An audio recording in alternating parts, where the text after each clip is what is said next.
තෙරුවන් සරණයි. ඇත්තටම බොහොම කාලයකට පස්සේ දළදා වහන්සේ ප්‍රදර්ශනය කිරීම ආරම්භ කරනවා.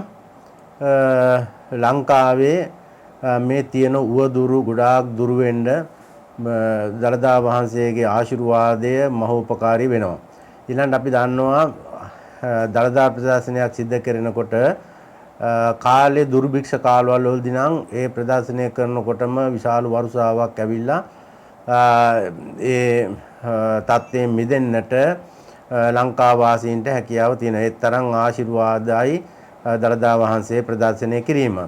ඒ වගේම ලෙඩ දුක් කරදර තියෙන අයට ඒවයින් මිදීමට හේතු වෙනවා දළදා වහන්සේ දැකලා වැඳ පුදා ගැනීම. හැබැයි බොහෝ සෙයින්ම සිහිපත් කළ යුතු කාරණාවක් තියෙනවා.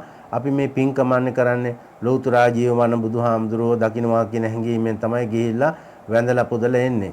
එතකොට අන් අයට හිරිහැර නොවන විදිහට හැසිරීම තමයි මෙතන ප්‍රධාන කාරණාව. පින්කමක් කරන්න ගිහිල්ලා එතන පවක් සිද්ධ වෙන්න බෑ.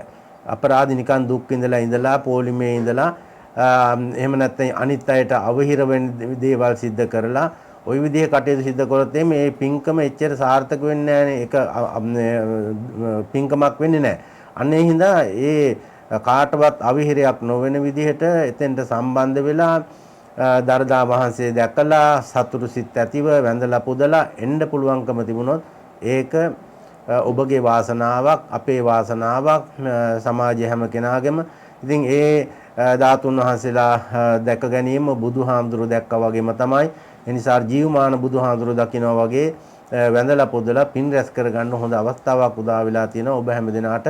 ඒ හින්දා ඒකට සූදානම් වෙන්න හැම කෙනෙක්ම බොහොම මෛත්‍රී සිතින් යුක්තව කියලා මම මතක් කර සිටිනවා. තෙරුවන් සරණයි.